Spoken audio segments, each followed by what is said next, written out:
Series on 5 de mayo. Astros Angels on ESPN. Landing space, landing space, landing space. This is a philosophical discussion into no man's land, into King's Landing, into the Battle of Hardenfell, and whether Paul's going to be suspended. Can you guys beat me to the spot? You can't beat me to the spot. Let's go. Let's go. Ah! And one. Ari had the best shot of the night. And one. Go her shot. I'm worried about airtime, not airspace. That's up to you. I just want a fair chance, man. Call the game how it's supposed to be called, and that's it. And I'll live with the results. I mean, the response was they just came at halftime and said they missed it. That's what they told me. So they missed 4. That's 12 foul shots. Bill Plaschke, the floor is yours. Do the Rockets have beef? No, you know, they might have beef, but they shouldn't be exercising so much beef. I call them the Houston Bottle Rockets because they whine so much. All there was a whole whining. If they didn't whine, they would have won the game. At the end of the third quarter, the end of the third quarter, Chris Paul and D'Antoni both get technical fouls. How many points does that cost them? Then Chris Paul gets upset and lets Durant go down court for a dunk. And then at the end, while Harden's laying flat on his back, maybe he gets up and Paul can throw him the ball again for one more shot. All they did was complain. Yes, the referees didn't have a great game, but you know what? They don't always have a great game. That's part of it. That's the way the Rockets played. They need to shut up and play. They would have won that game. The Lord of Fire, Bill Plaschke, Israel Gutierrez, specifically on Harden's last shot. Let's start there.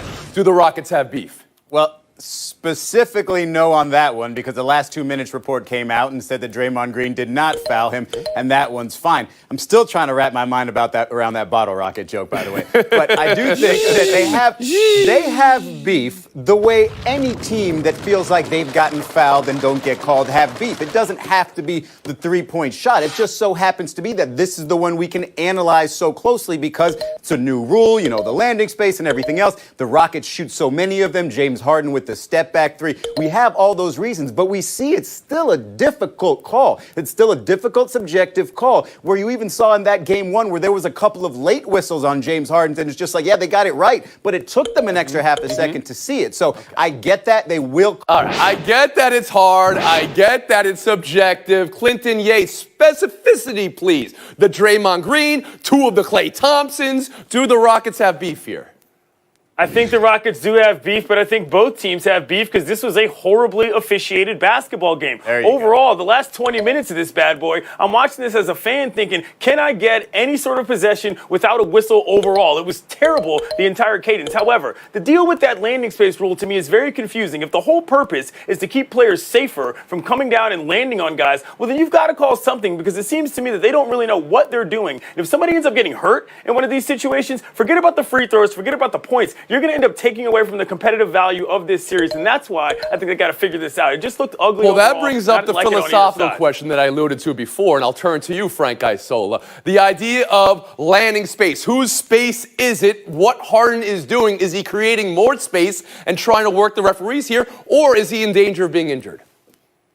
No, I think both are happening, and I think the last 2-minute report proved that he did kind of jackknife on that last shot with Draymond Green. But to his point, I thought Harden did a great job bringing up the Kawhi Leonard play where that was Zaza Pachulia jumping into his landing space and got hurt. And that definitely happened on the Klay Thompson play. So to Izzy's point, do they have beef? Absolutely. Every team has beef after a game. But I also think they need to stop complaining because this has gone on too much with both teams. The Rockets and the Golden State Warriors, they lead the league in complaining to referees. There's no let me ask you this then, Frank. Is it good that the focus is that all the energy is on complaining? Or even a second question, can this series recover from this? Will it be plagued by this? Do you see it bubbling over?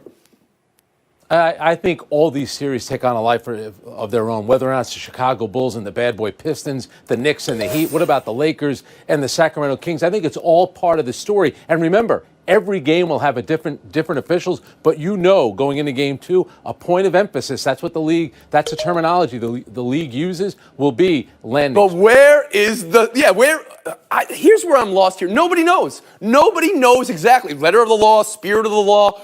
Bill Plaschke, do you see this as something that's going to change this entire series because the referees are going to be afraid to call it?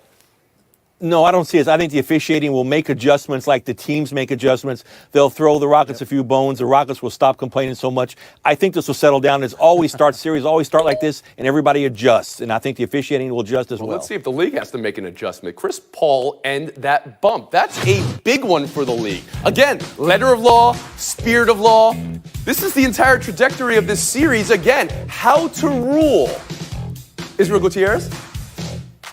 See, I have a difficult time saying that he should be suspended here because if you see the act, it didn't seem like he intentionally reached out to touch the official or anything like that. The problem that I have here is with Chris Paul, a repeat offender who constantly has issues with the refs and maybe did know that he was there and did sort of make that contact somewhat on purpose here. I think it's obviously a subjective call here, but if the league does make a suspension, I think it will be a little bit because of Chris Paul's Israel Gutierrez, do I need to start muting for subjective? You've gone to it twice now. Frank Isola, let's be objective here. You talked to Steve Javie on your radio show today. Chris Paul deserved to be suspended.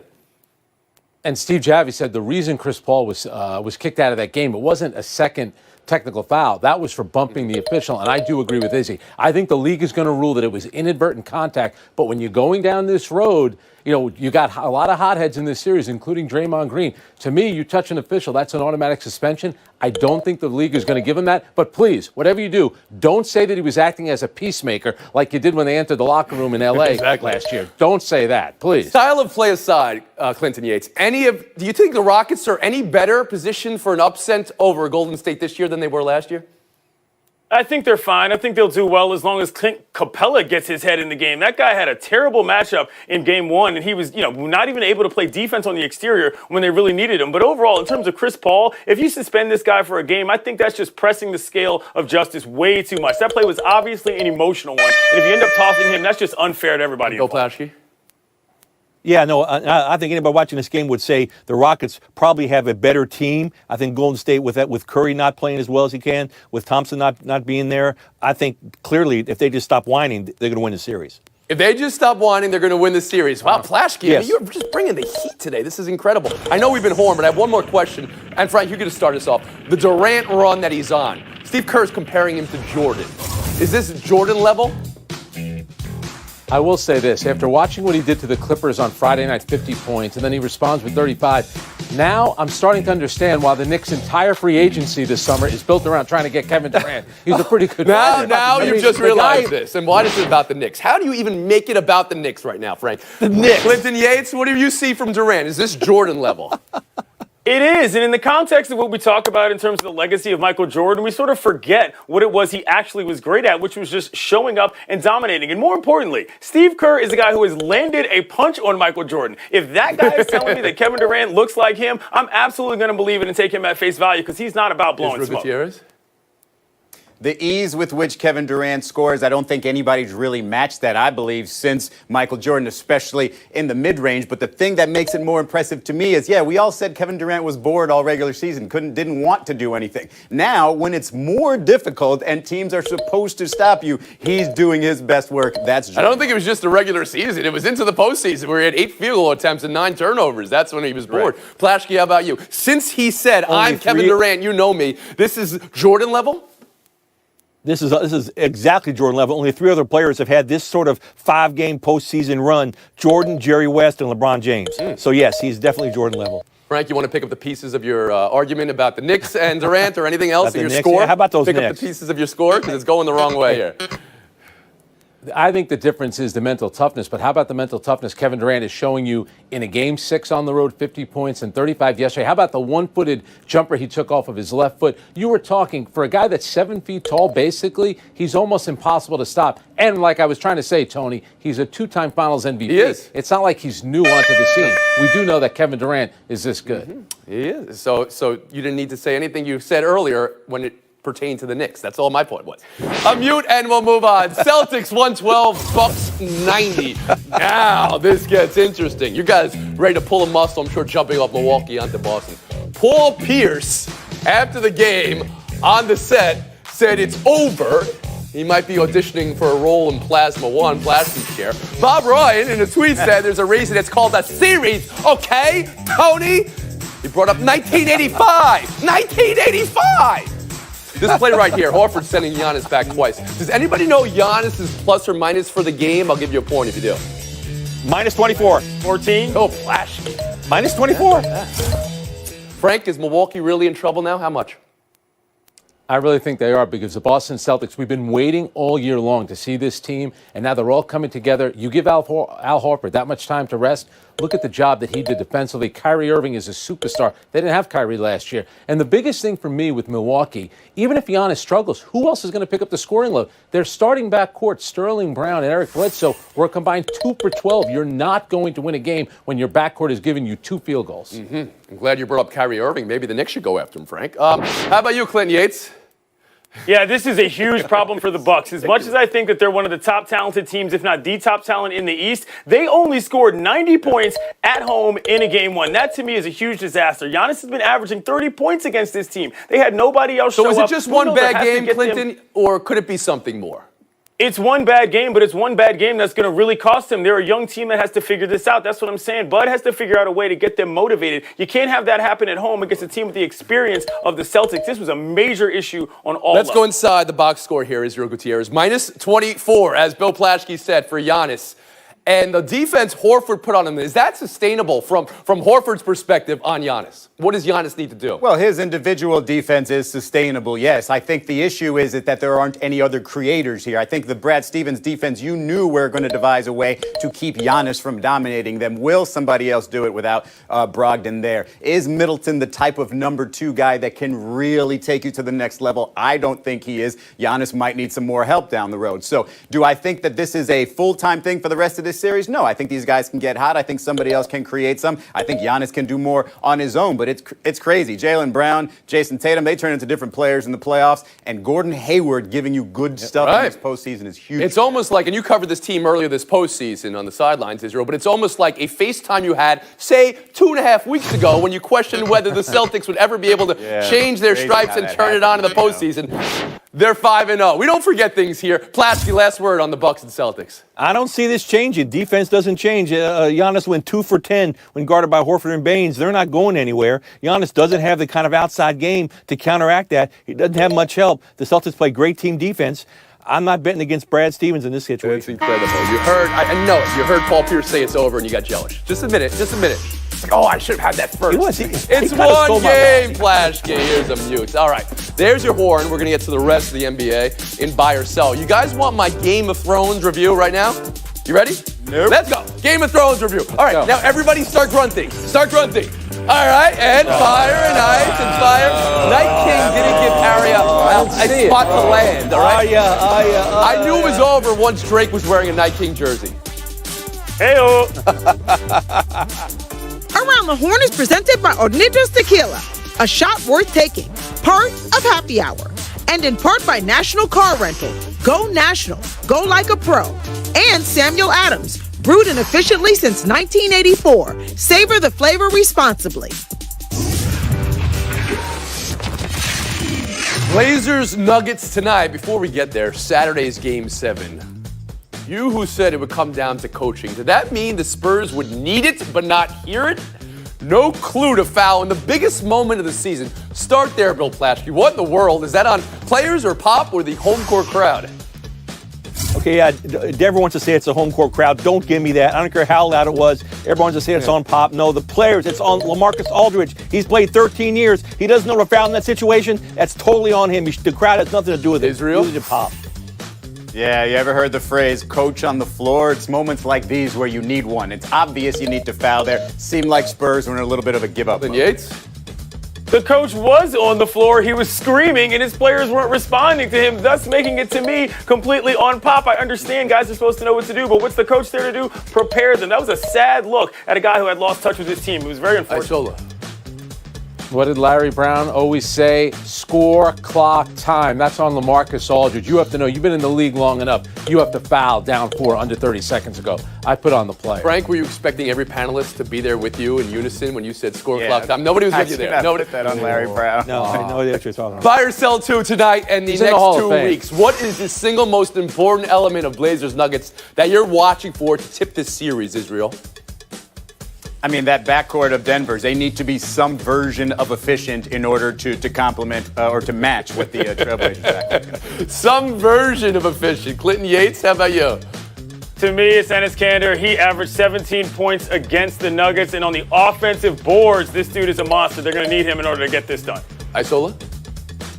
Yeah, Denver's best player is Jokic, who, by the way, had a triple-double in Game 7. That's pretty good.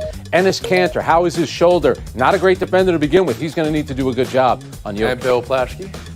Frank, I'll tell you how Kanter's shoulder is. It's separated. He's hurt. He said he can't even brush his teeth. That's going to be a difference. They can't stop Jokic. They got nobody to stop Jokic. That's why Denver wins. Love the idea of Plaschke, watching Kanter brush his teeth and saying, yeah, no, you're not doing a good job with the back teeth there. It's a separated shoulder. I got you. We'll move on. Buy or sell 3, Sixers, Raptors tonight. Trivia for a point, real quick. Anybody know Kawhi Leonard's all-time record versus Philadelphia? 14-0. Bill Plaschke. I mean, this is an incredible domination from Plaschke today.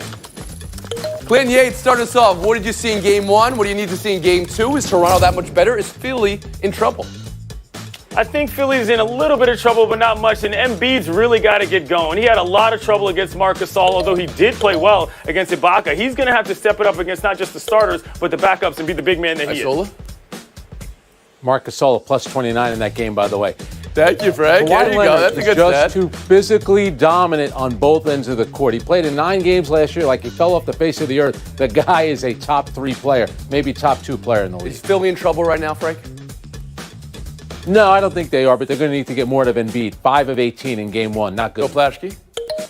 Yeah, no, Philly can survive this, Frank. He was 0 for 6 against Gasol. Embiid was. He'll do better. And why not have Ben Simmons guard Leonard? He didn't guard him very much when he did. His length really seemed to bother him. Put Simmons on Kawhi. Andrew Gutierrez? Yeah, Philly's in trouble, but it's not only because of Toronto's doing. Philly has not lived up to what they were supposed to be. What happened to this starting 5 that's supposed to be the second best in the league? Yeah. What happened to Joel Embiid being the most dominant force in the league? They have not lived up to expectations. Now, they have their reasons, but they have not lived up to expectations, and I do not see them getting past Toronto. Who you got tonight? Clinton Yates? Raps, I think they're going to do it again. Toronto. Plaschke? Philly. Case. What's that about? It does happen sometimes, but once again, that player was committing the foul who fell down. By the way, Villa is owned by Bucks co-owner Wes Edens, and they're trying to get promoted also to the Premier League. As Clinton said, a lot of money in it. Make that the last word from Isola and from Gutierrez. Clinton Yates, Bill Plaschke. A Bill Clinton showdown. Next. That's right. Around the Horn is presented by Hornitos Tequila, a shot worth taking, part of Happy Hour. And in part by Gatorade Thirst Quencher, the proven sports fuel. London Marathon. Eliud Kipchoge, 2:02:37, second fastest marathon ever run by a human being. Brigid Kosgei, a 2:18:20.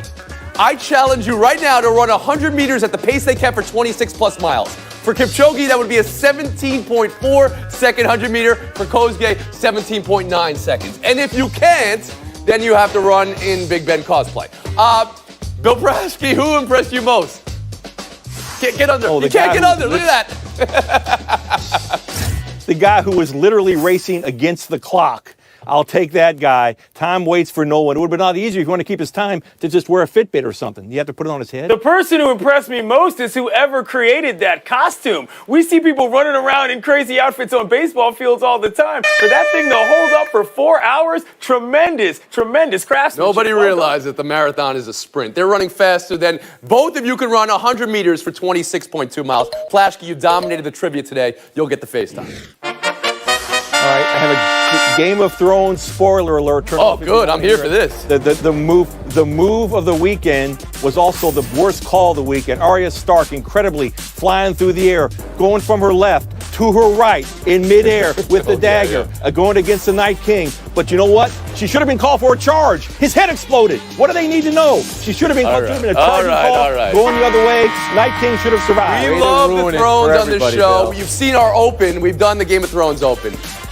It was a great episode. It was also a little too convenient, a little too easy. Let's get hard in the last 3 episodes. We'll see you tomorrow.